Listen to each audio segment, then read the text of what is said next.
part of cutting down on that turnover would be keeping Darrelle Revis around as long as you can. And I saw he said he wouldn't mind making the switch to safety. He wouldn't oppose it. Is that something in your plans? Would you consider moving him to safety this season, or you like him at corner? It's never crossed my mind. He's playing corner. He's playing corner.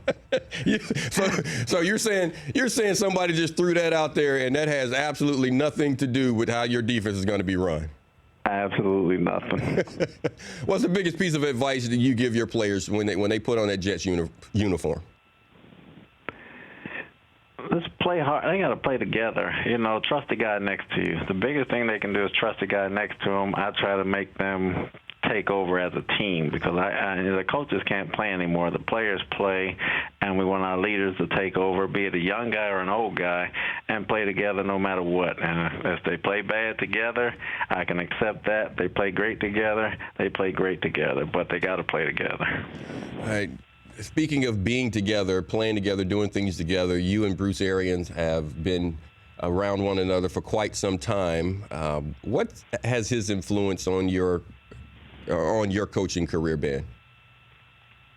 Bruce has been great. I mean, obviously, from coaching me to coaching with him in Cleveland, then again in Arizona, he's highly intelligent, very aggressive. He, no matter what, in case of doubt, blitz.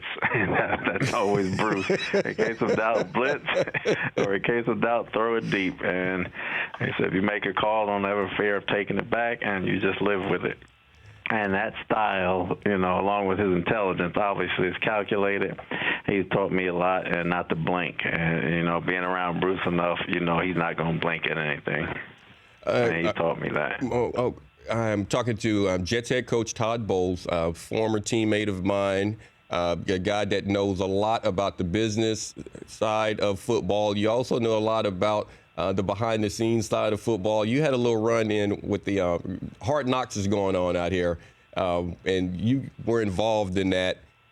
How much did that affect things? Someone that lived it from a coaching standpoint, how much did that affect your planning when you knew all those cameras were around?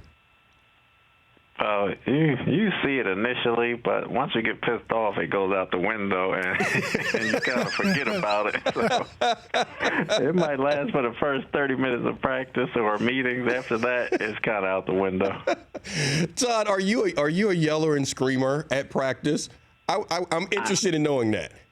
I am not a yeller and screamer. I am a sarcastic kind of guy. And now if something really pisses me off, then it kind of comes out. And once I hit 0 to 10, it kind of stays at 10 for a little while. Then I calm down.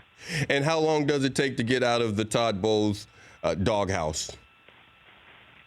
It doesn't take long. It doesn't take long. Once I take my hat off and go inside, it's over. Until the next day, you still might be in there, but it lessens a little bit. The Rich Eisen Show, weekdays at noon Eastern on Audience.